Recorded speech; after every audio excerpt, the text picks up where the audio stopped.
بسم اللہ الرحمن الرحیم۔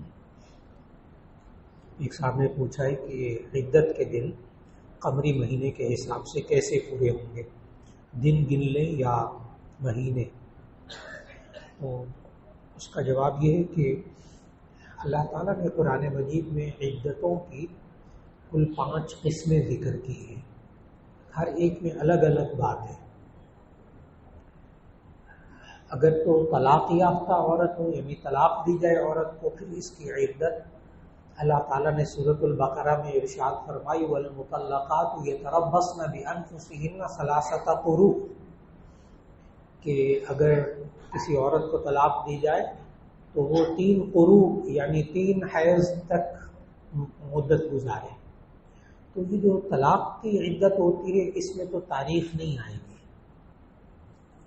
چاند کی تاریخ نہیں آئے گی۔ اور سورۃ البقرہ میں اللہ نے جو بیوہ ہو جائے، جس کا شوہر فوت ہو جائے، اس کی بھی عدت 4 مہینے 10 دن بتائی۔ والذین یتوفون منکم ویذرون ازواجا یتربصن بانفسہن 4 اشہر وعشرا، وہ 4 مہینے 10 دن۔ تو وہ 4 مہینے 10 دن وہ چاند کے حساب سے، 1-2 دن کا فرق پڑے گا، 2-3 دن کا، کوئی چاند کے حساب سے، کہ وہ چاند کے حساب سے 4 مہینے 10 دن پورے کریں۔ 2 عدتیں ہو گئیں، ایک طلاق یافتہ عورت کے لیے اور ایک وہ جس کا شوہر فوت ہو جائے۔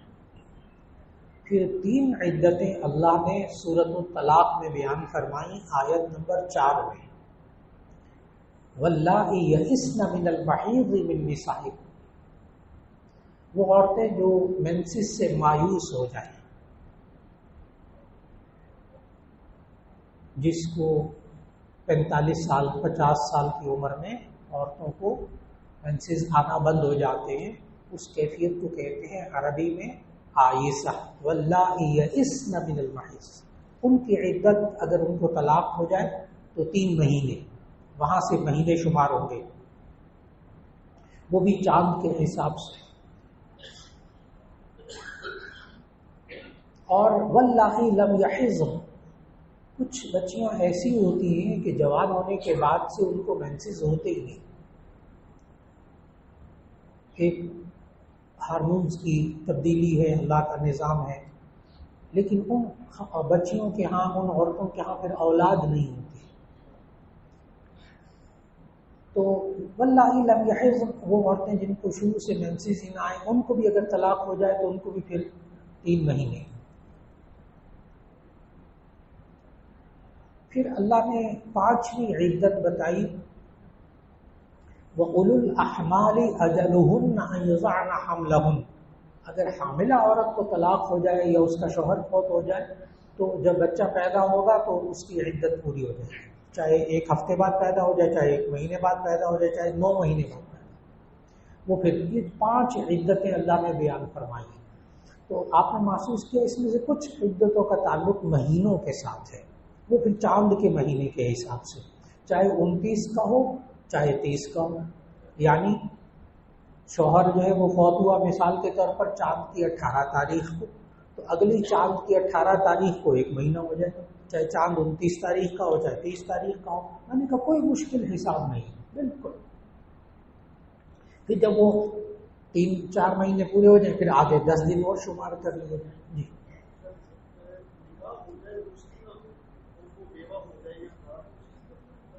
جی بھائی صاحب نے سوال کیا کہ اگر کسی عورت کا نکاح ہو جائے، ابھی رخصتی نہیں ہوئی، ازدواجی تعلق قائم نہیں ہوا، اگر اس کو نکاح کے بعد رخصتی سے پہلے طلاق ہو جائے، یا 1-1.5 سال ہو گیا تھا نکاح کیے ہوئے، اس کا بیچارے کا شوہر کا ایکسیڈنٹ ہوا، وہ فوت ہو گیا، تو اس ایسی خاتون جس کا صرف نکاح ہو چکا ہو، ابھی رخصتی نہ ہوئی ہو، اس کو اگر طلاق ہو جائے یا اس کا شوہر فوت ہو جائے تو غور سے سننے والی بات یہ ہے کہ اس کی عدت کوئی نہیں،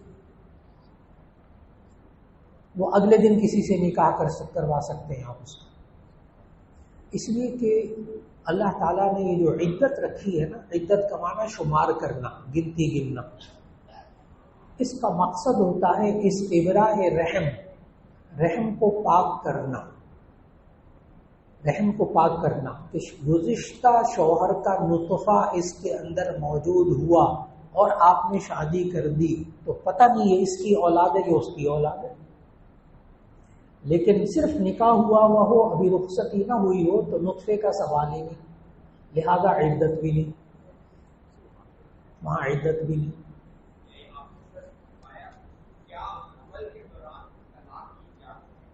جی تشریف رکھیے۔ سوال کیا محترم نے کیا حمل کے اندر طلاق کی اجازت ہے؟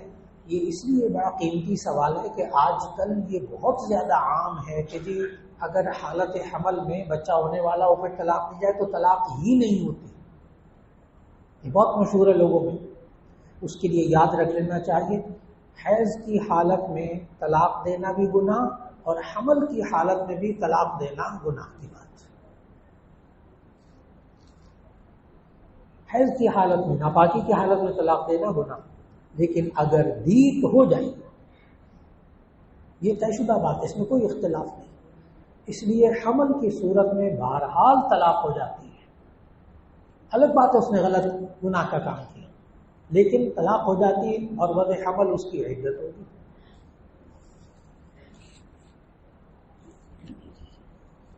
ایک صاحب نے کہا اگر نماز کے دوران سورہ فاتحہ کے بعد سورت پڑھنا بھول جائیں اور سیدھا رکوع میں چلے جائیں تو کیا سجدہ صاحب کرنا پڑے گا؟ جی آخر میں سجدہ صاحب کر لیجیے۔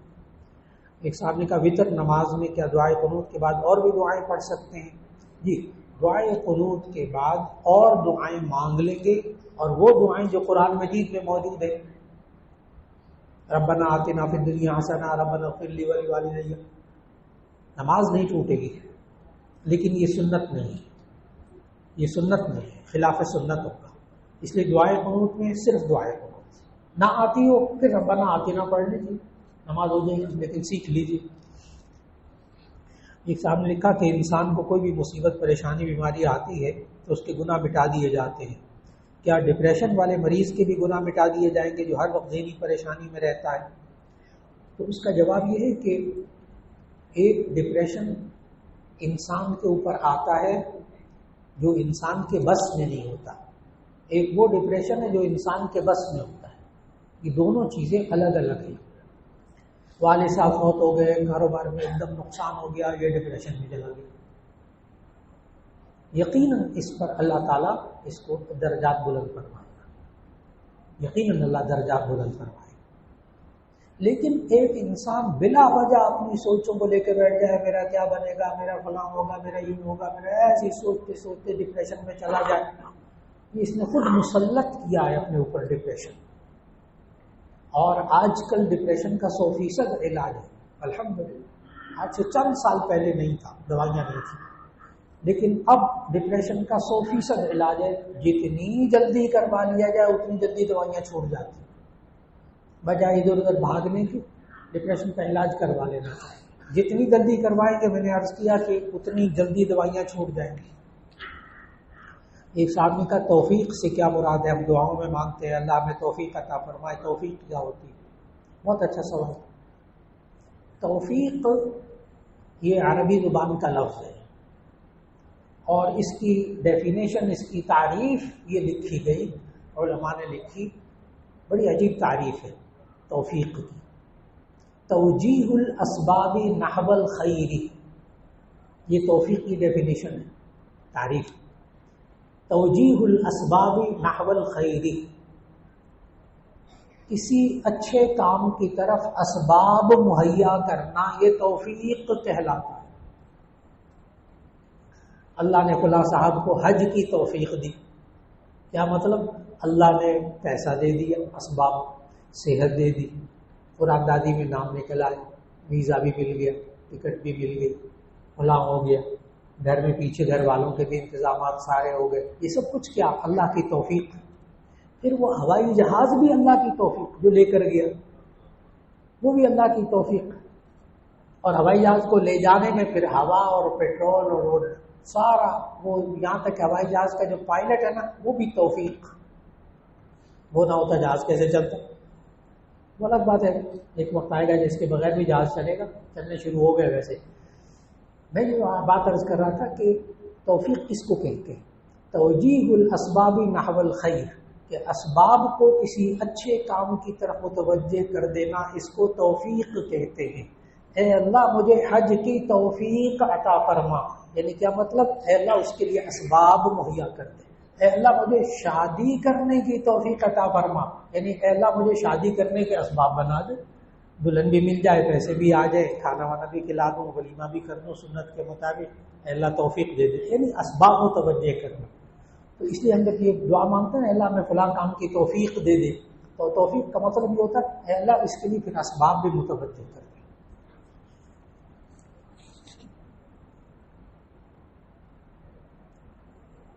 ایک صاحب نے کہا 11 سال سے بے اولاد ہوں، تو اس کے لیے بھی علاج بھی کروا رہا ہوں، دعا بھی کرے۔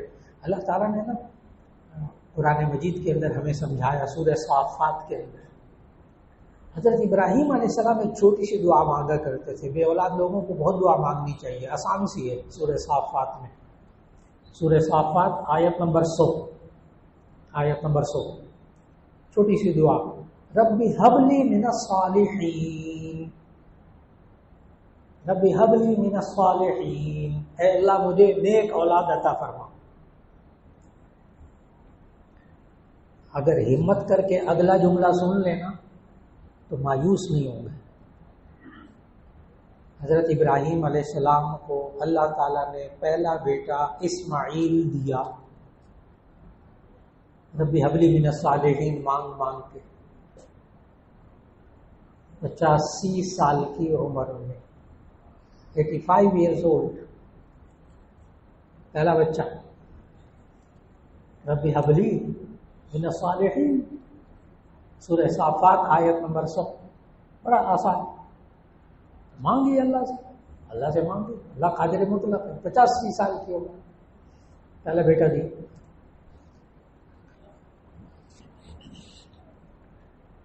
ایک صاحب نے کہا اگر کوئی گناہوں کو چھوڑ چکا ہے، نمازیں بھی پوری کرتا ہے، نیک کاموں میں بھی حصہ لیتا ہے، لیکن کبھی کبھی پرانے بےہودہ کاموں پر جان بوجھ کر یاد کرتا ہے اور تسکین محسوس کرتا ہے، تو کیا اس پر اسے گناہ ملے گا؟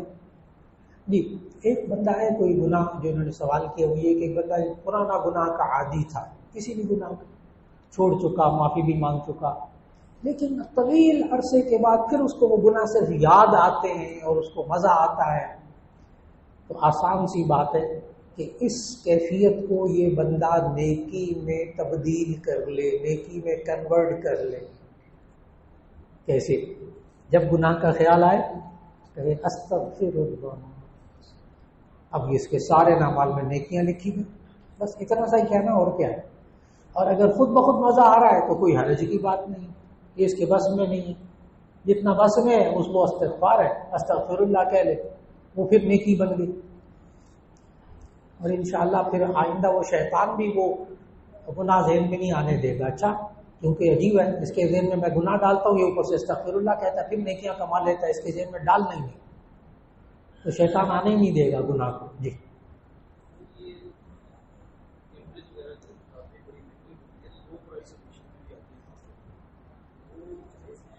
تشریف رکھیے۔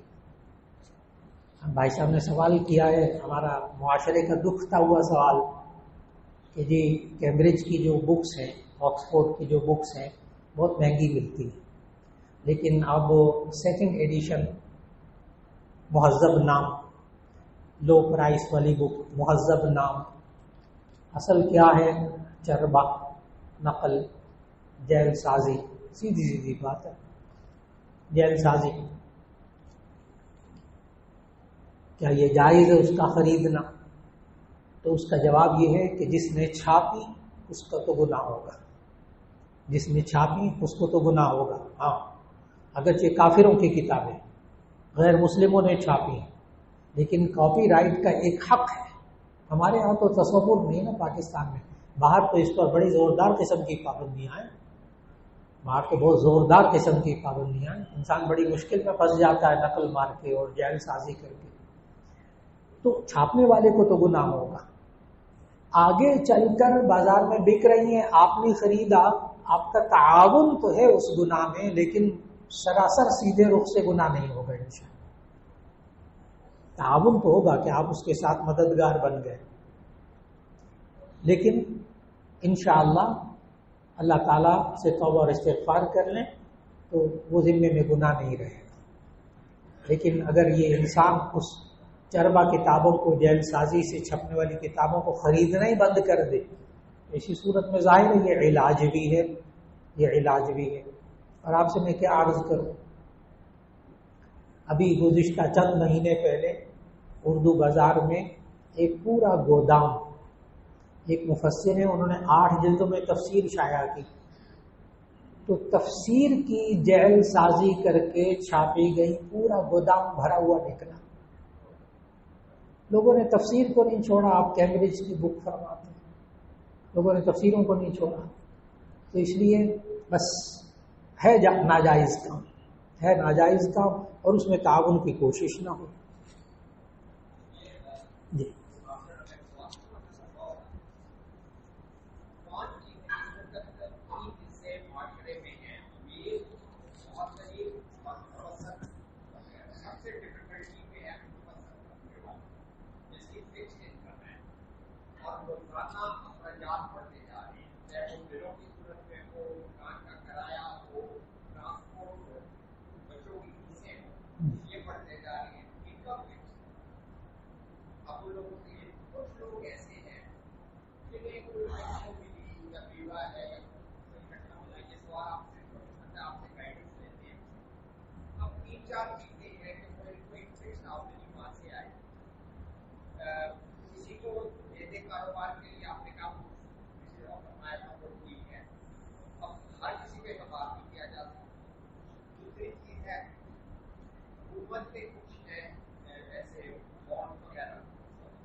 محترم نے سوال یہ کیا ہے کہ ایک بیوہ ہے یا ایک پینشن والا ہے، اس کو ایک دم پیسہ ملتا ہے، کہیں کسی کو کاروبار کے لیے دے، ممکن ہی نہیں رہا کہ وہ واپس آئے، اللہ ماشاء اللہ اب تو بہت مشکل ہو گیا.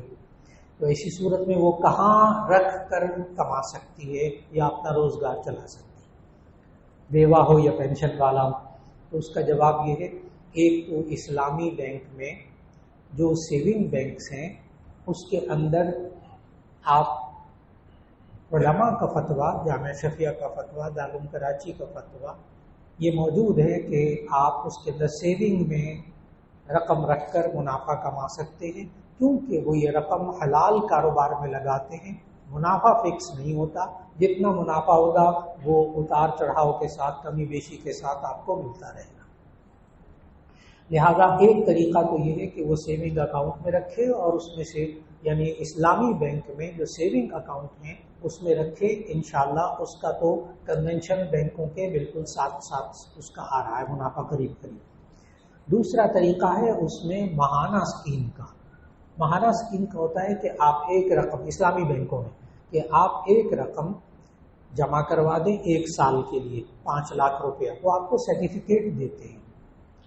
وہ رقم پھر آپ کے اکاؤنٹ میں بیلنس میں شو نہیں ہوگی، وہ 1 سال کے لیے بلاک ہو گئی.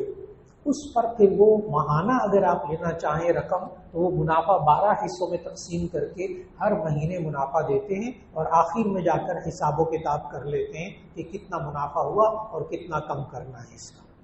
یہ سب جائز اس میں رکھ سکتے ہیں. اور اب آپ کے لیے خوشخبری یہ ہے کہ چند مہینے پہلے IMF والوں نے، اب کھل کر بات کرنے میں کوئی حرج نہیں ہے، IMF والوں نے چند مہینے پہلے اسٹیٹ بینک کو لکھا کہ پاکستان کے ہر بینک میں اسلامی بینکاری شروع کی جائے.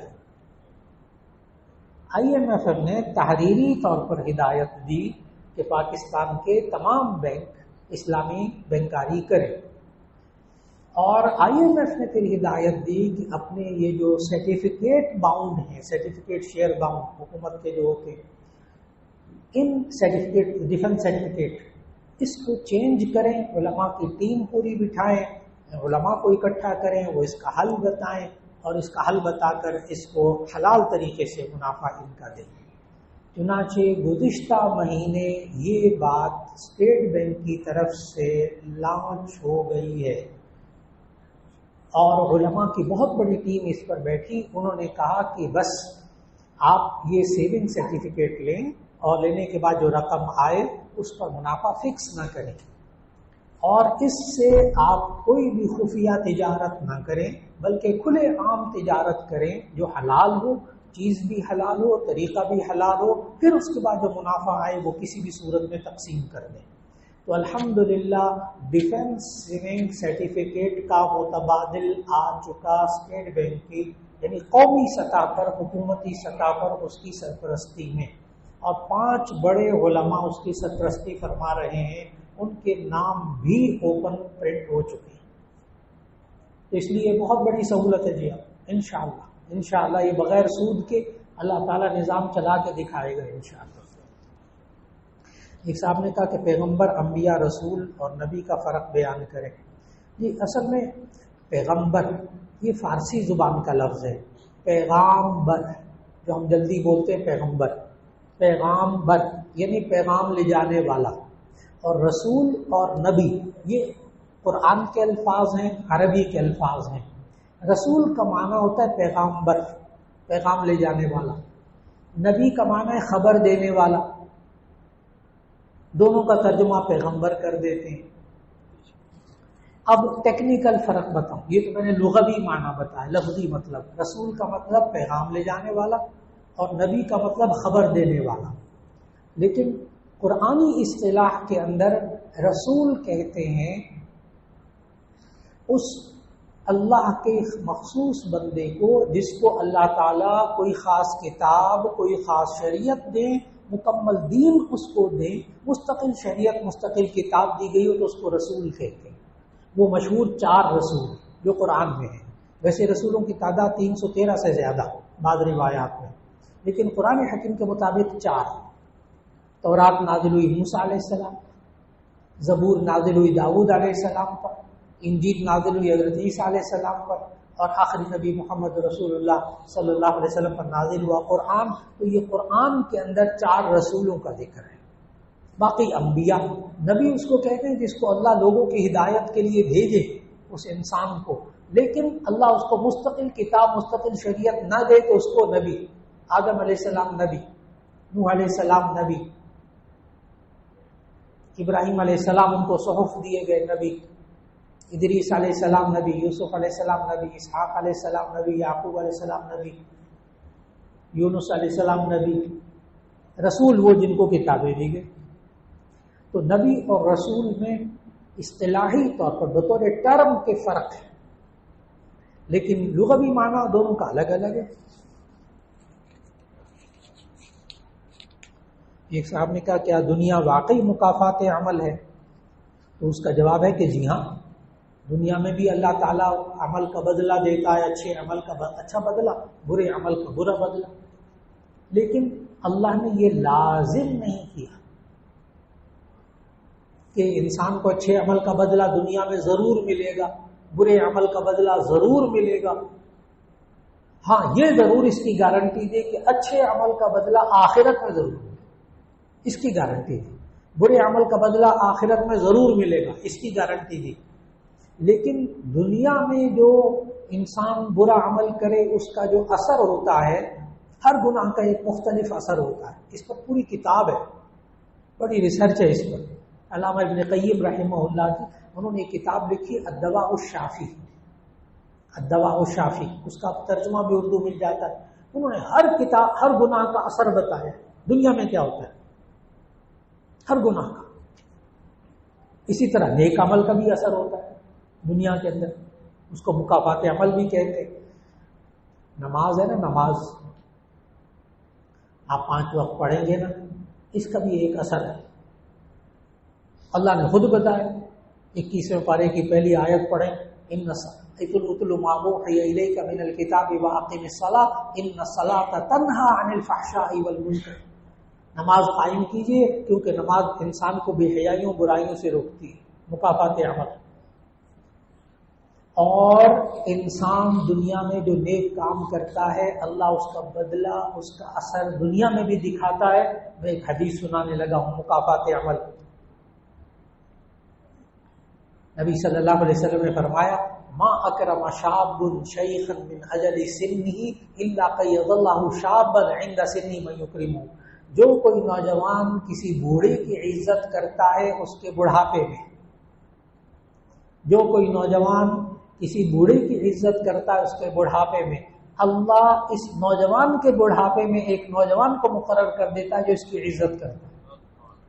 مکافات عمل، مکافات عمل۔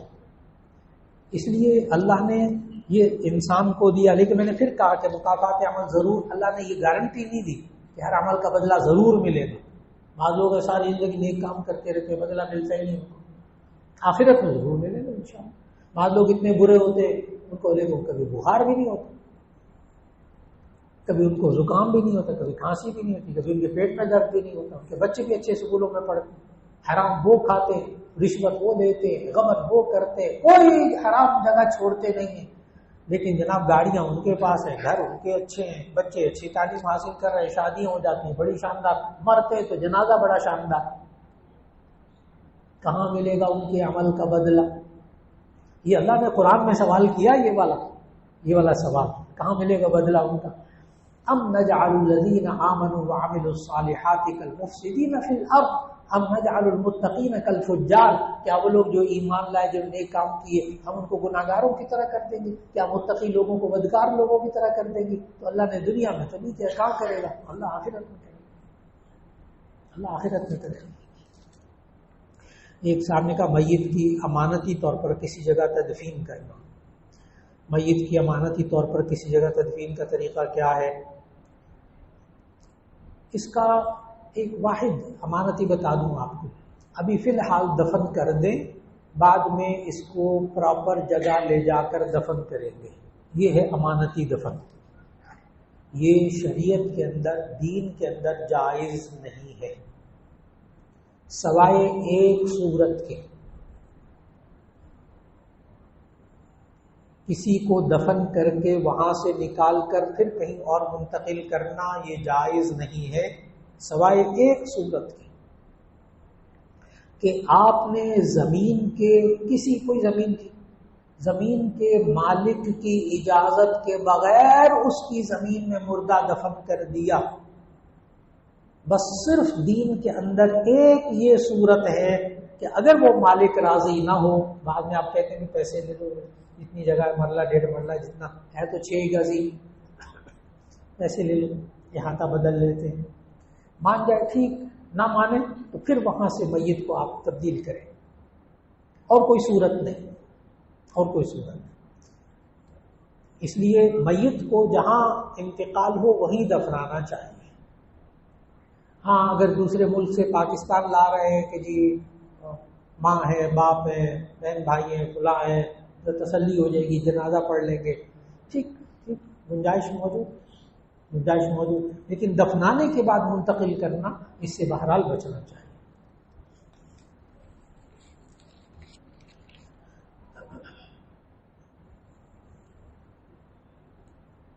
ایک صاحب نے کہا کہ میری والدہ مریضہ ہیں، وہ باتھ روم میں پلاسٹک کی کرسی استعمال کرتی ہیں، اس میں ناپاکی کا خدشہ رہتا ہے اور کپڑے اتارنا بھی مشکل ہوتا ہے، بار بار جسم کو دھونا، خاص طور پر سردیوں میں مشکل ہوتا ہے، اس کا کوئی طریقہ بتا دیں۔ اس کا طریقہ یہ ہے کہ پلاسٹک کی جو کرسی ہے وہ اپنے ہاسپٹل کے قریب اس کے دائیں بائیں دکانیں ہیں، یا جنا ہسپتال کے پاس دکانیں ہیں، تو اب الحمدللہ اس فکر کے ساتھ بھی کرسیاں بنا دی گئی ہیں۔ اب وہ کرسی کے نیچے صرف ٹب نہیں ہوتا، بلکہ کرسی کے نیچے پورا ایک حصہ بنا دیا گیا ہے جس میں 100% ایک بھی چھینٹ کپڑوں پہ نہیں گرتی، ایک چھینٹ بھی نہیں گرتی، اس لیے کہ اب یہ بہت کیفیت ہو گئی، بہت سے لوگ بیچارے نہیں بیٹھ سکتے اور گھٹنوں کی تکلیف میں مبتلا، کچھ کمر کی تکلیف میں مبتلا، اب نہیں بیٹھ سکتے نیچے EMWC پر، نیچے زمین پر، تو وہ ان کے لیے کموڈ کی ضرورت ہے، کموڈ نہیں ہوتا تو کرسی کی ضرورت پیش آتی۔ تو میں نے کہا کہ اب کرسی بھی وجود میں آ گئی، زیادہ مہنگی نہیں ہے، جس کے نیچے تک ایسی شیپ بنائی گئی ہے کہ کہ ایک چھینٹ بھی نہیں پڑتی، وہ استعمال کر لی جائے. لیکن اس کے باوجود اگر چھینٹیں وغیرہ پڑ جائیں ایسے مریض کے جو باہر کپڑے بھی نہیں اتار سکتا، بدل بھی نہیں سکتا، تو ایسے کو معذور بھی کہہ دیتے، معذور بھی کہہ دیتے. لیکن اگر تھوڑی سی ہمت کی جائے تو انشاءاللہ ان کا بدن پاک رہے گا. تھوڑی سی طریقے سے اس کو سیکھ لیا جائے تو انشاءاللہ دقت نہیں ہوگی. ایک صاحب نے کہا اگر کوئی بندہ انگلینڈ وغیرہ میں کسی کمپنی میں جاب کرتا ہے، اس سے آنے والی آمدنی حلال ہوگی یا حرام ہوگی؟ جی، کسی ملک میں چاہے وہ کافروں کا ملک ہو، اس کے اندر کوئی انسان کماتا ہے تو حلال حرام کی بنیاد یہ ہے کہ وہ حرام چیز بیچتا ہے یا حرام حلال. اگر حلال چیز کا کاروبار کرتا ہے آمدنی حلال، چاہے وہ پاکستان ہو چاہے پاکستان سے باہر ہو. وہ تو پاکستان میں بھی اگر حرام چیز بیچے گا تو آمدنی حرام ہوگی. تو اس لیے وہاں دو چیزیں زیادہ، ایک شراب اور ایک خنزیر. بس ظاہر ہے ہر بندہ شراب اور خنزیر تو نہیں بیچتا نا، اور بھی تو بے شمار کام ہے، بے شمار چیزیں بیچتے ہیں. تو اس لیے صرف اس لیے کہ انگلینڈ میں کام کرتا ہے، جاب کرتا ہے تو حرام ہے، بالکل غلط بات، بالکل غلط بات. نہیں، دیکھنا ہے کہ وہ جو چیز بیچ رہا ہے کیا وہ حلال کی، اسی صورت میں اس کا کاروبار حلال.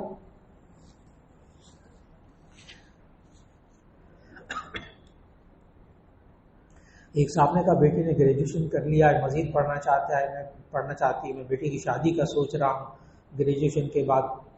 تو اس کا جواب یہ ہے کہ یہ کس نے کہہ دیا کہ شادی کے بعد پڑھائی نہیں ہو سکتی، پڑھائی شادی کے بعد ایجوکیشن نہیں ہوتی. یہ ہمارے معاشرے نے اپنے ذہن پہ سوار کیا ہوا ہے، ہمارے نوجوان بچے اور بچیوں نے. ورنہ میرے پاس تو میرے شاگردوں کی 30 سال کالج یونیورسٹیز میں پڑھاتا ہے، 18 سال میڈیکل یونیورسٹی میں پڑھاتا ہے، 8 سال ایک اور یونیورسٹی میں بی ڈی ایس کو پڑھاتا رہا الحمدللہ. وہاں بہت کھل کر یہ باتیں ہوتی تھی. شادی شدہ بچیاں ایم بی بی ایس بھی کر رہی، شادی شدہ بچی ایم بی بی ایس بھی کر رہی، شادی شدہ بچیاں 2 بچوں کے ساتھ ابھی ایم فل کے داخلے ہوئے یونیورسٹی میں، 2 بچوں کو لے کے ساتھ آئی نہیں تھی ایم فل کرنے کے لیے. پی ایچ ڈی جتنے بھی اس وقت پنجاب یونیورسٹی میں ہو رہے ہیں، پی ایچ ڈی جتنے بھی لڑکے اور لڑکیاں کر رہی ہیں 99% بچوں والے ہیں، 99% بچوں والے ہیں. چونکہ میں تو ساتھ رہتا ہوں، میں تو بھگتتا ہوں ان سب چیزوں. اس لیے بچوں کا ذہن یہ نہ بنائیں کہ ایجوکیشن کے بعد شادی. پہلے ایف ایس سی ہوگی، 15 سال 16 سال کی عمر میں میٹرک ہوگا، پھر 2 سال میں 18 سال کی عمر میں ایف ایس سی ہوگی، بی ایس ہوگی، پھر اس کے بعد 5 سال میڈیکل کے ہوں گے، 18 5 23 سال کی عمر میں ایم بی بی ایس ہو گیا. بس ابھی ذرا اسپیشلائزیشن، لیکن ایم بی بی ایس تو کچھ بھی نہیں ہوتا. اسپیشلائزیشن ہوگی تو زندگی بنے گی، تو کر لیں اسپیشلائزیشن کر لیں. ایف آر سی ایس کرنا ہے 4 سال لگیں گے، کوئی بات نہیں. لیکن اگر ایف آر سی ایس کروں گا، شادی کروں گا، چلو ایف آر سی ایس 4 سال، 23 اور 4 27 سال. اس کے بعد دیکھو نا، ابھی ایف آر سی ایس کیا ہے تو ابھی کوئی جاب کروں گا تو پھر کچھ شادی ہوگی نا. 2 سال جاب میں لگ گئے، 1.5 سال، کتنے ہو گئے 30. ابھی میں ذرا سیٹل ہو، اب یہ اگلا جملہ، اب میں سیٹل ہو لوں پھر شادی کروں گا. سیٹ ہو جاؤں نا، ذرا گھر سے بنا لوں.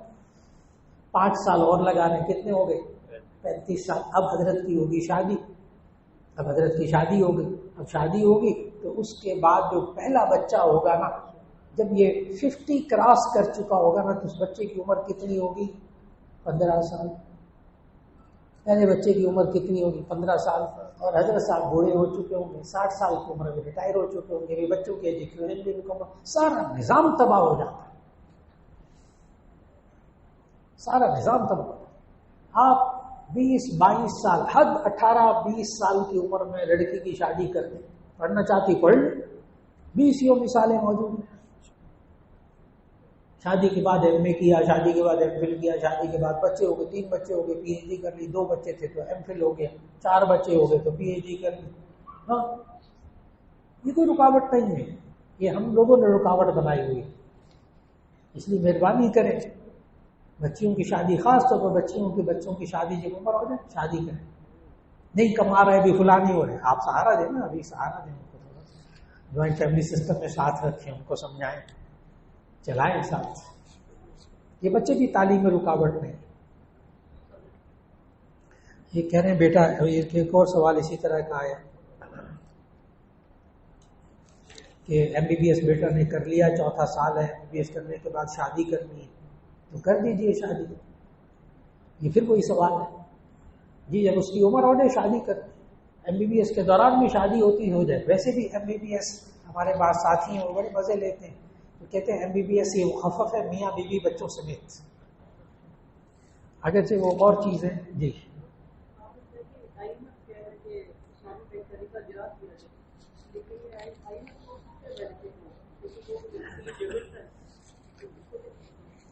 ہاں. اور بھائی صاحب کو بیٹھے بیٹھے بڑا اچھا سوال یاد آ گیا، بڑا مزیدار سوال کیا. کہتے ہیں آپ نے کہا ہے کہ یہ آئی ایم ایف والے جو ہیں انہوں نے کیوں لکھ دیا؟ یہ تو یہودی ہے نا، سارے یہودی، اکثر بڑے بڑے سارے یہودی. تو یہ ان کو کیا پیٹ میں درد ہوا کہ انہوں نے اسٹیٹ بینک کو لکھا کہ جی ہاں اسلامی بینک جاری کی جائے؟ اس کا جواب یہ ہے کہ اب 21 سال ہو گئے، 21واں سال ہے بینک آف انگلینڈ کو. بینک آف انگلینڈ کٹر یہودیوں کا بینک ہے، کٹر یہودیوں کا بینک ہے. اور بینک آف انگلینڈ میں اب یہ 21واں سال ہے اسلامی بینکاری کرتے ہوئے. 21واں سال ہے اسلامی بینکنگ کرتے ہوئے. اور اگر میں کھل کر بول دوں تو کوئی حرج نہیں. جو واقف جو بینکنگ کو اچھی طرح جانتے ہیں اور بینک آف انگلینڈ کو جانتے ہیں نا، وہ بہت اچھی طرح سمجھتے ہیں پاکستان میں اسلامی بینکاری کے جو اصول طے کیے گئے ہیں، پاکستان کے بینک اس پر اتنی اچھی طرح عمل نہیں کرتے جتنا بینک آف انگلینڈ کرتا ہے. کیونکہ آپ حضرات جو باہر کی دنیا سے تعلق رکھتے ہیں نا، ان کو معلوم ہے وہاں تو جو کاغذ پہ لکھا ہوا نا، جو شرائط لکھی ہوئی ہیں وہ ہر صورت میں پوری کرنی ہے. یہ نہیں ہے لکھا ہوا کچھ اور ہے کرتے کچھ اور ہے. سوال ہی کرتے وہاں تو ممکن نہیں، وہاں ممکن نہیں. وہ لوگ تو جو لکھا ہوا ہے وہ کہتے اس کے مطابق کرنی. اب آپ کے ذہن میں پھر وہی سوال آئے گا. میں نے مثال اس لیے دی ہے کہ سوال پھر وہی رہا کہ یہ بینک آف انگلینڈ کو کیا ہو گیا تھا اسلامی بینکاری کرتے ہوئے. اس لیے کہ دنیا بھر کے لوگ اسلامی بینکاری کی طرف مائل ہو رہے ہیں. انگلینڈ کے اندر لوگوں نے پیسہ اٹھا کر اسلامی بینکوں میں ڈال دیا. دنیا کے اس وقت 250 سے زیادہ بینک ہے جو اسلامی بینکاری کر رہے ہیں دنیا میں. جب انہوں نے بینک آف انگلینڈ وغیرہ نے دیکھا کہ یہ تو سارا مسلمانوں کے پاس پیسہ بہت ہے، مسلمانوں کے پاس دنیا بھر میں پیسہ، اس نے اٹھا کر سارا ادھر جب ڈالنا شروع کیا تو یہ کانپ گیا. یہ بینک آف انگلینڈ ہل گیا تھا. اس نے فوراً اسلامی ونڈو کھولی 21 سال پہلے، اور کمال کی کھولی. اور میں نے بتایا 100% اسلامی بینکاری کر رہا ہے. یہی وہ چیز ہے جس نے آئی ایم ایف کو ستایا. اس لیے کہ پاکستان کے اندر اکثر لوگوں نے اپنے پیسے کو اسلامی بینکوں میں ڈالنا شروع کیا، جس کے نتیجے میں حالات بہت ٹیڑھے ہو گئے. اس لیے مجبور ہو کر اس نے یہ حکم دیا کہ سارے بینکوں میں اسلامی بینکاری شروع کریں. یہ ہے جواب آپ کی بات کا. جی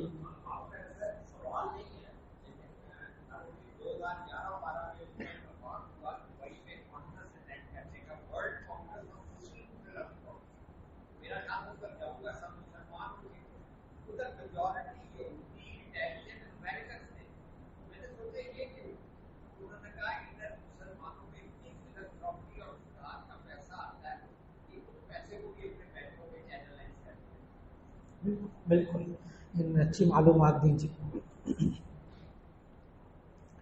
ایک سامنے کا کیا تعویذ سے نظر اترتی ہے؟ تو اس کا جواب یہ ہے کہ نظر، کسی کی نظر لگنا یہ تو حق ہے، حدیث ہے بہت مستند، العین حق، نظر لگنا حق ہے. لیکن اس کے لیے نبی صلی اللہ علیہ وسلم اپنے نواسوں کو دم کرتے تھے. جامع ترمذی کی حدیث. نبی صلی اللہ علیہ وسلم، دیکھیں نبی صلی اللہ علیہ وسلم کو بھی ضرورت تھی دم کرنے کی. نبی صلی اللہ علیہ وسلم نے حضرت حسن یا حضرت حسین رضی اللہ تعالیٰ عنہ کو دم کیا، دونوں کو اکٹھا. جامع ترمذی کی حدیث، حوالہ میرے ذہن میں ہے. دونوں کو دم کیا. وہ دم کے الفاظ کیا تھے؟ اعیذکما بکلمات اللہ التامۃ من کل عین لامۃ ومن شر ہامۃ. اعیذکما، میں تم دونوں کو اللہ کی پناہ میں دیتا ہوں. اعوذ بکلمات اللہ التامات، اللہ کے سارے پاکیزہ کلمات کے ساتھ میں تمہیں اللہ کی پناہ میں دیتا ہوں. من کل عین لامۃ، ہر ملامت والی نظر سے، ہر نظر بد سے. ومن شر ہامۃ، اور ہر تکلیف دینے والی چیز کی شر سے. اچھا، نبی صلی اللہ علیہ وسلم نے حضرت حسن حضرت حسین رضی اللہ تعالیٰ عنہ کو دونوں کو دم کیا ان الفاظ کے ساتھ، اور بعد میں پتہ کیا کہا نبی صلی اللہ علیہ وسلم، یہ بھی اسی حدیث میں بعد میں نبی صلی اللہ علیہ وسلم نے فرمایا یہ وہ کلمات ہیں جو حضرت ابراہیم علیہ السلام یہ کلمات کہہ کر اپنے دونوں بیٹوں اسماعیل اور اسحاق کو دم کیا کرتے تھے. تو ابراہیم کو ضرورت تھی، اسماعیل علیہ السلام کو ضرورت تھی، اسحاق کو ضرورت تھی، نبی صلی اللہ علیہ وسلم کو ضرورت تھی، حسن حسین کو ضرورت تھی. ہم یہ سوال کر رہے ہیں ہمیں ضرورت ہے کہ ہمیں بھی ضرورت جی. نکاح کرتے ہیں، بہت سی شادی چھوڑتے ہیں اور ولی کو بھی چھوڑ دیتے ہیں، ان کی روشنی میں کیا جام کیا ہے؟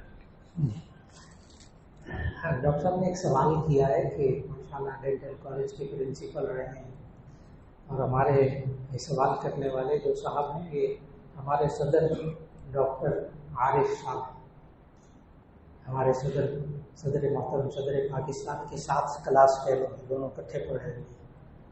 سوال نے بڑا مزیدار کیا. ہمارے یہ جو کورٹ میرج ہوتی ہے، عدالت میں جا کر نکاح کرتے ہیں، تو اس کی شرعی حیثیت کیا ہے، اس کا انجام کیا ہے، یہ ٹھیک ہے نہیں ٹھیک ہے؟ تو اس کے لیے اطلاع عرض ہے کہ کورٹ میرج میں عدالت کے اندر نکاح نہیں ہوتا. کیونکہ میں خود گریڈ 19-20 تک پہنچتے سرکاری نوکری کے درمیان 4 دفعہ کینٹ کا مجسٹریٹ رہا، تو اس لیے میں بہت اچھی طرح جانتا ہوں عدالتوں کے نظام کو. اس لیے بڑے غور سے سننا ہے.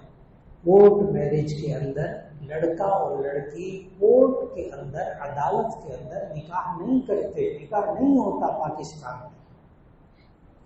پھر یہ کورٹ میرج کیا ہوتی ہے؟ اصل میں یہ جو باہر چھجوں کے نیچے وکیل بیٹھے ہوتے ہیں، وکیل، ان کو ساری باتیں معلوم ہیں کہ بھی نکاح کیسے ہوتا ہے. پاکستانی قانون کے مطابق لڑکا 18 سال کا ہو، لڑکی 18 سال کی ہو، دونوں راضی ہوں، ایجاب و قبول کر لیں، گواہ کوئی بھی ہو، نکاح ہو جائے.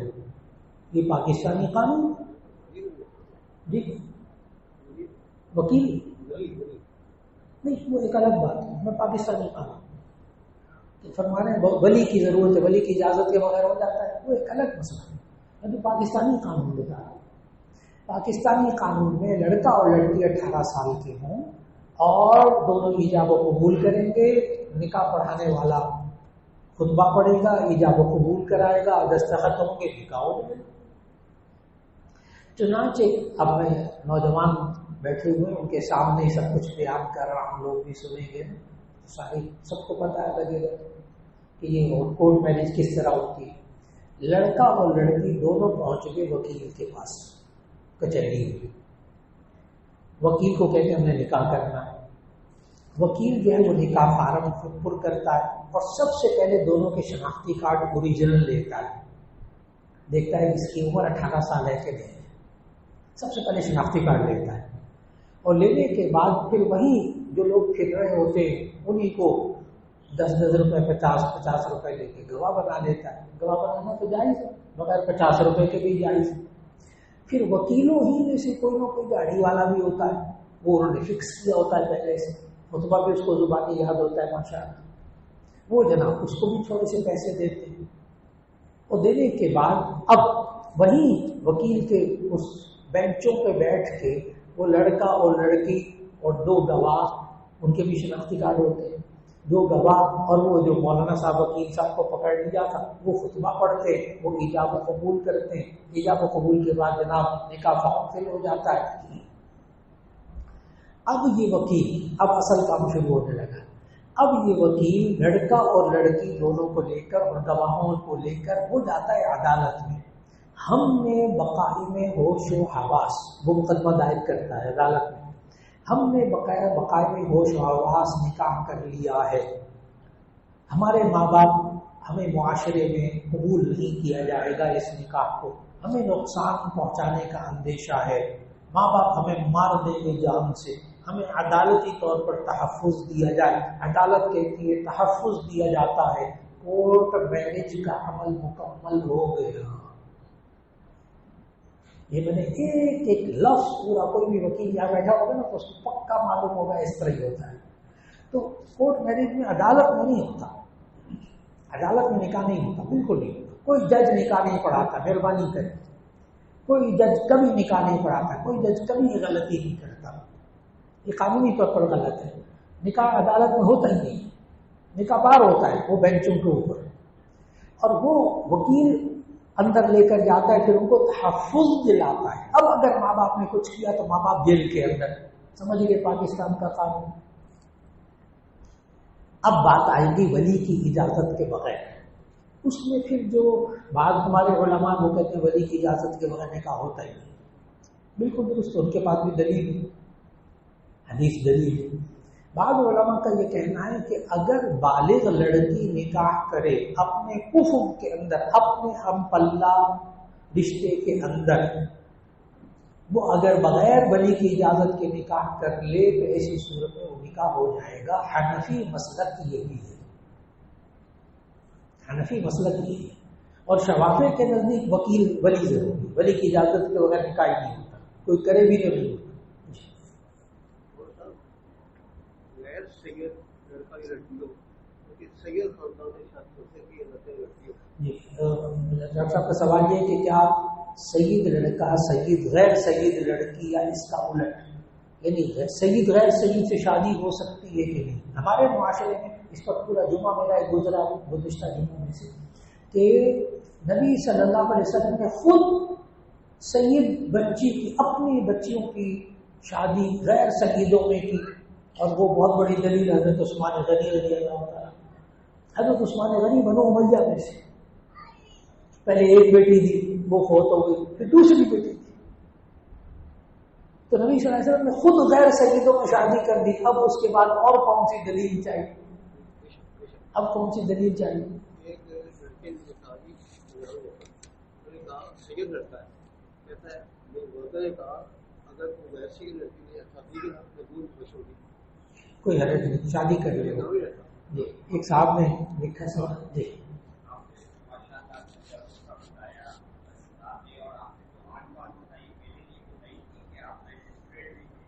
جی ہاں درجہ اول مجسٹریٹ رہا ہے۔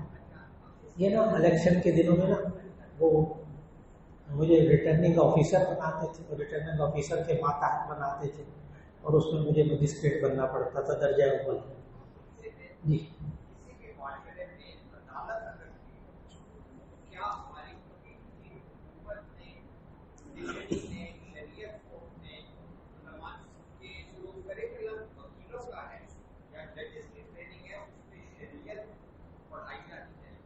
جی تشریف رکھیے۔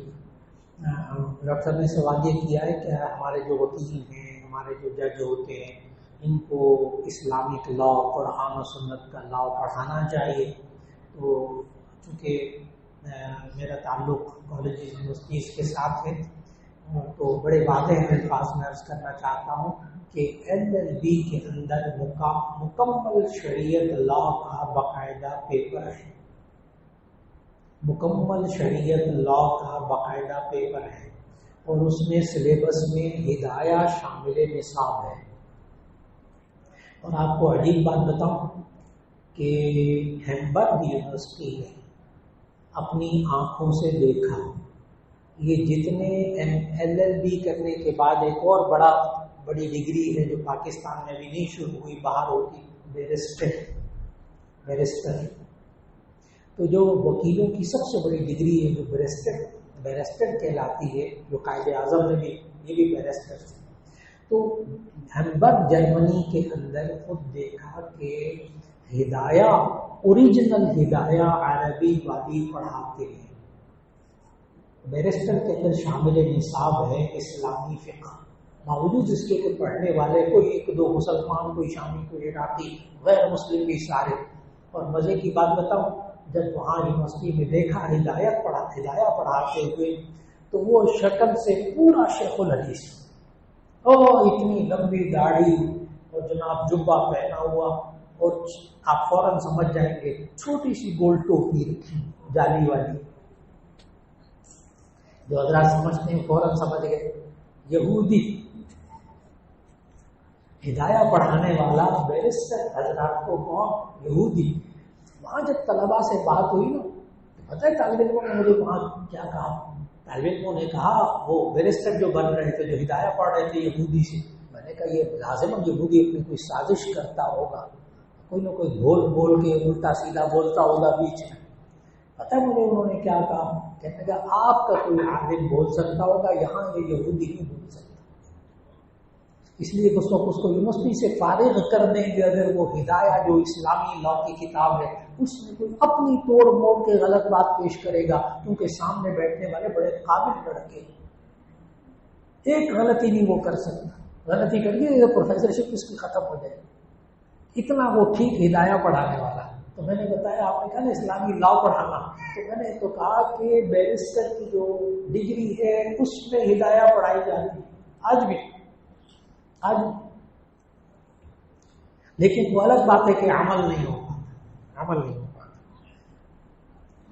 ایک صاحب نے کہا آج کل انسانی زندگی کا دورانیہ زیادہ سے زیادہ 100 سے 150 سال تک ہے. پتہ نہیں یہ 150 سال کون سا دورانیہ ہے، انہوں نے بتایا. آج کل انسان کی زندگی کا 100 سے 150 سال تک ہے، لیکن سزا اور جزا کا معاملہ ہمیشہ کے لیے کیوں ہے؟ انسانی عقل کے مطابق کیا یہ نصاب کے تقاضوں پر پورا اترتا ہے؟ جی، ان کا سوال یہ ہے کہ چلو 100 سال کی زندگی ہے، لیکن آگے جا کر آخرت کے اندر ہمیشہ کے لیے یا جنت یا جہنم، کیا یہ انصاف کے تقاضوں کے مطابق ہے؟ تو اس کا جواب یہ کہ اللہ نے قرآن میں کہا کہ ان اللہ لا یظلم الناس شیئا، اللہ لوگوں پر کچھ ظلم نہیں کرتا، ولکن الناس انفسهم یظلمون، لیکن لوگ اپنے اوپر خود ظلم کرتے ہیں.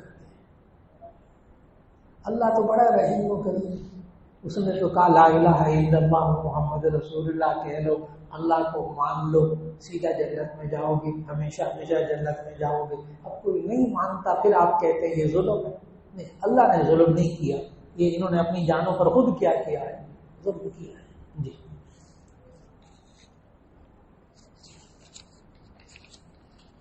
ایک سامنے کا استغفار کیا ہوتا ہے اور اس کی اہمیت کیا ہے، کیا پڑھیں؟ تو اس کا جواب یہ استغفار کے لیے کلمات خود نبی صلی اللہ علیہ وسلم نے سکھائے. استغفر اللہ الذی لا الہ الا هو الحی القیوم واتوب الیہ. استغفار کا مطلب ہوتا ہے مغفرت طلب کرنا، معافی چاہنا. اے اللہ مجھے گناہ معاف فرما. استغفار ہو اپنی زبان میں کہہ، اردو میں کہہ، کسی اور زبان میں کہہ، عربی میں کہنا چاہیں عربی میں کہہ لیجیے. اور اگر بہت سارے گناہ ہوں تو پھر سنن ابی داؤد کی حدیث سنانے لگا ہوں. حدیث کی کتاب سنن ابی داؤد، اس میں ایک حدیث کے نبی صلی اللہ علیہ وسلم نے فرمایا جو بندہ یہ کلمات 5 دفعہ کہہ لے، جو بندہ یہ کلمات 5 دفعہ کہہ لے، مثل زبد البحر، اگر سمندر کے جھاگ کے برابر ہو، اللہ ساروں کو معاف کر. استغفر اللہ الذی لا الہ الا هو الحی القیوم واتوب الیہ. جو بندہ 5 مرتبہ یہ کلمات کہہ لے، سمندر کے جھاگ کے برابر بھی گناہ ہوں گے، اللہ معاف کر دے. ایک سامنے کا اللہ قرآن میں فرماتا ہے کہ اس کی پکڑ بڑی سخت ہے، پکڑ کی وجوہات نشانیاں اور اس سے بچنے کا راستہ کیا ہے. اگر انسان اللہ کی پکڑ میں آ جائے تو نجات کا راستہ کیسے پتہ چلے گا اللہ کی پکڑ میں؟ یہ اللہ تعالیٰ نے قرآن مجید میں تو بڑا بیان کیا ہے، اس موضوع کو بہت بیان کیا ہے. میرے حکم کے خلاف چلو گے میں پکڑ کروں گا. بس آسان سی بات. پکڑ نکلنا چاہتے ہیں اللہ کے حکم کے خلاف نہ کریں، توبہ اور استغفار کریں، اللہ کی پکڑ سے نکل آئیں گے. ہم عذاب آتا ہوا بھی اللہ ٹال دے گا دنیا کے اندر توبہ اور استغفار سے. جیسے یونس علیہ السلام کی قوم، یونس علیہ السلام کی قوم، ان پر آتا ہوا عذاب ٹلا ہے صرف توبہ اور استغفار کی قوم. یہ سوال کیا کسی شہر میں ایک عالم دین امام مسجد اور خطیب کرسی پر بیٹھ کر نماز پڑھا رہے تھے کیونکہ ان کے گھٹنے میں تکلیف تھی، جبکہ مقتدی نماز کھڑے ہو کر نماز پڑھ رہے تھے. کیا مقتدیوں کی نماز قبول ہو جائے گی؟ جی، اس کا جواب یاد رکھ لیجیے گا کہ اگر امام کرسی پر بیٹھ کر نماز پڑھائے اور رکوع اور سجدہ اشارے سے کرے، پیچھے مقتدی سارے تندرست ہوں، ایسی صورت میں ان کی پیچھے والوں کی نماز نہیں ہوگی. مقتدی اشارے سے نماز پڑھا رہا ہو اور مقتدی امام جو اشارے سے نماز پڑھا رہا ہو، باقی مقتدی سارے تندرست ہیں، کھڑے ہو کر نماز پڑھ رہے ہیں، ان کی نماز نہیں ہوگی.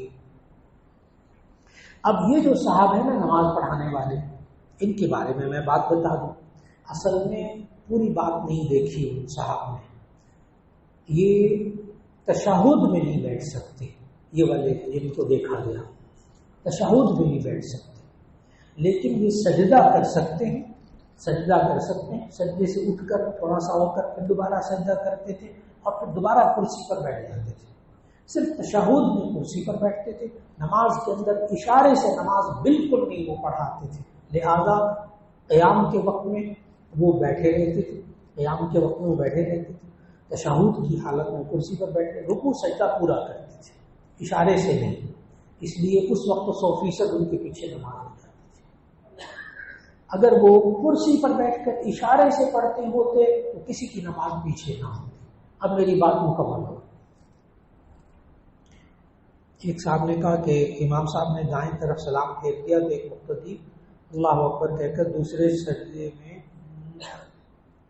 امام صاحب نے دائیں طرف سلام پھیر دیا تو ایک مقتدی اللہ اکبر کہہ کر ان کے دوسرے سجدے میں شامل ہو کر، کیا اس مقتدی کی نماز ہو جائے گی؟ یہ مجھے سمجھ میں نہیں آیا. کہتے ہیں کہ امام صاحب نے دائیں طرف سلام پھیر دیا تو ایک مقتدی اللہ اکبر کہہ کر ان کے دوسرے سجدے میں پڑے. نہیں، بات نہیں بنی. دیکھیے، اگر کوئی یہ سوال ہے کہ امام صاحب نے ایک طرف سلام پھیر دیا، مقتدی نے پیچھے سے اللہ اکبر کہہ کر رکوع میں شامل ہو، وہ نماز میں شامل ہو گئے. اصل سوال تو یہ والا لگتا ہے. سجدے میں شامل ہونے والا آگے بالکل سمجھ نہیں آ رہا. امام نے ایک طرف سلام پھیرا، مقتدی نے آ کر اللہ اکبر کہہ کر ہاتھ مان لیا، کیا وہ جماعت میں شریک ہو گیا؟ تو اس کا جواب ہے کہ نہیں، وہ اپنی نماز پڑھے گا. جی، اب امام نے سلام نہیں پھیرا.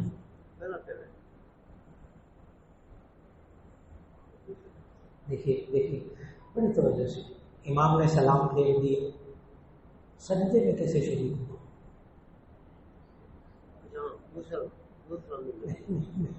اس لیے نبی صلی اللہ علیہ وسلم نے کیا فرمایا؟ نبی صلی اللہ علیہ وسلم نے فرمایا انما شفاء العی السؤال، کہ جہالت کی شفا جو ہے نا وہ سوال میں ہے. جہالت کی شفا کس میں ہے؟ سوال میں ہے. اور آگے پتہ نبی صلی اللہ علیہ وسلم نے کیا فرمایا ایک اور حدیث میں؟ حسن السؤال نصف العلم. ترجمہ کرنے لگا، حسن السؤال نصف العلم، اچھے طریقے سے سوال کرنا یہ آدھا علم ہے. اچھے طریقے سے سوال کرنا یہ بھی کیا ہے؟ آدھا علم. اور جو سوال مجھے نہیں سمجھ میں آیا وہ بس اگر ایک طرف سلام بھیج دیا ابھی دوسرا سلام نہیں کیا پھر آ کر اللہ اکبر کہہ کر نماز میں شریک ہوا تو چونکہ امام اپنی نماز مکمل کر چکا، یہ اپنی نماز اکیلا پورا پڑھ لے اور یہ ثواب اس کو ملنا یہ اللہ جانتا ہے. ثواب ملنا ہے کہ نہیں ملنا اللہ جانتا ہے، لیکن نماز اپنی پوری جیسا منفرد اکیلا پڑھتا ہے ویسے ہی پڑھے گا. ایک صاحب سب نے مونچھیں کتروانے کی حد کیا اور اس میں ائمہ کا موقف کیا ہے، بالکل اس طرح سے کتروانا جائز ہے یا مکروہ ہے؟ نہیں، میں حدیث سناؤں گا. حدیث نبی صلی اللہ علیہ وسلم نے فرمایا انہک الشوارب وعف اللحى، انہک الشوارب وعف اللحى، مونچھیں باریک کرو، مونچھیں باریک کرو، داڑھی کو بڑھاؤ. حدیث یہ ہے. اب وہ باریک کتنی ہو؟ مونچھیں مڈوانے کا حکم کسی حدیث میں نہیں، مونچھیں مڈوانے کا حکم کسی حدیث میں نہیں. انہی کو باریک کرو، کتنا باریک کرو کوئی حد نہیں بتائے. لہذا مونچھیں آپ کتنی رکھ سکتے ہیں؟ بڑی بھی رکھ سکتے ہیں، کتروا بھی سکتے ہیں. کتنی بڑی مونچھیں رکھ سکتے ہیں کہ مونچھوں کے بال ہونٹوں کی سرخی پر نہ آئیں. ہونٹوں کے بال یہ ہونٹوں کی سرخی پر نہ آئے مونچھوں کے بال. کیوں؟ اگر آئیں گے تو یہ کھانے پینے میں شامل ہوں گے، پانی پیتے ہوئے بھی شامل ہوں گے، کھانا کھاتے ہوئے بھی اس میں شامل ہوں گے. اور آپ کو پتا ہے بالوں میں کتنا زہریلا مادہ ہوتا ہے، بالوں کے اندر کتنا زہریلا مادہ. یہ جو ہوٹل کے بندے ہوتے ہیں جو کھانا پکانے والے ہوتے ہیں وہ اپنے ٹوپی پہنتے ہیں، سر کے اوپر ٹوپی پہنتے ہیں، جالی سے ڈھانپتے ہیں. اب تو داڑھی کے بارے میں وہ کہتے ہیں داڑھی کو بھی ڈھانپے کھانا پکاتے ہو، کیونکہ اگر ایک بال چلا گیا کھانے میں اور پک گیا تو ایسی صورت میں کیا کیا تکلیفیں آئیں گی. اتنے بڑے بڑے ڈاکٹر حضرات موجود ہیں، سب کو پتہ ہے. تو نبی صلی اللہ علیہ وسلم نے کیا سمجھایا؟ دیکھیں اس وقت یہ سائنس میں دریافت ہی نہیں تھی یہ چیزیں. فرمایا ایک صحابی حضرت مغیرہ بن شعبہ رضی اللہ تعالیٰ ان کی مونچھیں بڑھی ہوئی تھی، تو نبی صلی اللہ علیہ وسلم نے فرمایا کہ مجھے ایک چھری لا دو اور ایک مسواک لا دو تو میں اس پر رکھ کر اس کی مونچھوں کو کاٹوں گا. کیا لا دو؟ ایک مسواک اور ایک چھری، تو میں اس کی مونچھوں کو کاٹوں گا. اب مسواک رکھ کر چھری سے کاٹیں تو یہ اتنی مونچھیں ہوں گی کہ سرخی پر نہیں رہیں گی. کمال کر دیا نبی صلی اللہ علیہ وسلم. تو حد آخری حد بھی بتا دی. تو مونچھیں آپ اتنی بڑی رکھ سکتے ہیں کہ ہونٹوں کی سرخی پر نہ آئے، اور باریک کتنا کر سکتے ہیں کہ نیچے کھال نظر آئے. لہذا میں مونچھیں موڑتا نہیں، میں باریک کرتا ہوں. مشین سے باریک کر لیجیے، کینچی سے باریک کر لیجیے، سنت کے مطابق مونڈ لی جائز. ایک بندہ کہتا ہے جب تک بندہ کسی کا قرض نہ دے دے تو اس کو موت نہیں آتی. مطلب یہ ہے کہ اگر بندے نے کسی کا قرض دینا ہے تو وہ کہتا ہے میں جب تک قرضہ نہ اتاروں گا مجھے موت نہیں آئے گی. نہیں، یہ تو لوگوں کا بنایا ہوا ہے کہ یہ تو بالکل اسی طرح ہے نا جس نے پوچھا کہ گھر میں جو ہے نا وہ تصویر یا کتا نہیں رکھنا چاہیے کیونکہ کتا ہو تو فرشتے گھر میں نہیں آتے. تو سن کر میں فوراً کتا لے کے گھر میں آ گیا. کہنے کا اسرائیل نہیں آئے گا، موت کا فرشتہ اب نہیں آئے گا، کیونکہ کہا گیا کہ جب کتا گھر میں ہو تو فرشتہ نہیں آتا. تو اس کا جواب دیا گیا کہ رحمت کے فرشتے نہیں آتے اور جو زحمت کے فرشتے وہ آ جاتے ہیں. جو زحمت کے فرشتے ہیں وہ آ جاتے ہیں، رحمت کے فرشتے نہیں آتے. تو نبی صلی اللہ علیہ وسلم کے اپنے زمانے میں جو صحابی کسی کا انتقال ہو جاتا تھا تو نبی صلی اللہ علیہ وسلم جنازے سے پہلے پوچھتے تھے اس پر قرض ہے کہ نہیں ہے. اگر یہ کہا جاتا کہ ان صحابی پر قرض ہے تو جامع ترمذی کی حدیث نبی صلی اللہ علیہ وسلم نے فرمایا اما انا فلا اصلی علیہ، میں تو ان کی نماز جنازہ نہیں پڑھاؤں گا. کیوں؟ وجہ کیا؟ یغفر للشہید کل ذنب الا الدین، شہید کا ہر گناہ معاف ہو جاتا ہے سوائے قرض کے. نبی صلی اللہ علیہ وسلم اگر نماز جنازہ کسی کی پڑھائیں، ظاہر اس میں مغفرت کی دعا کریں گے نا، اللہم اغفر لحینا ومیتنا. اب نبی صلی اللہ علیہ وسلم مغفرت کی دعا کروائیں اور قرض معاف نہ ہو، یعنی اس کی مکمل معافی نہ ہو، نبی صلی اللہ علیہ وسلم کی نماز جنازہ ہی نہیں پڑھاتے تھے. جس کے اوپر قرض ہوتا تھا اس کی نماز جنازہ نہیں پڑھاتے تھے. وجہ آپ کی سمجھ میں آ گئی کہ یہ نماز جنازہ پڑھا دی پھر بھی قرض معاف ہو نہیں ہوگا. تو نبی صلی اللہ علیہ وسلم کہہ دیتے تھے میں اما انا فلا اصلی علیہ، میں تو نماز نہیں پڑھاتا، آپ لوگ پڑھا دو. اب صحابہ کو جوش آ جاتا وہاں، صحابی کھڑے ہو جاتے، کہتے یا رسول اللہ ہم قرض ادا کریں گے، آپ نماز جنازہ پڑھائیں۔ نبی صلی اللہ علیہ وسلم اس پر بھی مطمئن نہیں ہوتے تھے، جامع ترمذی کی حدیث۔ نبی صلی اللہ علیہ وسلم پھر پوچھتے آپ پورا قرض اتاریں گے؟ وہ کہتے ہیں جی یا رسول اللہ پورا قرض اتاریں گے۔ نبی صلی اللہ علیہ وسلم کہتے ٹھیک ہے میں نماز جنازہ پڑھا دیتا ہوں۔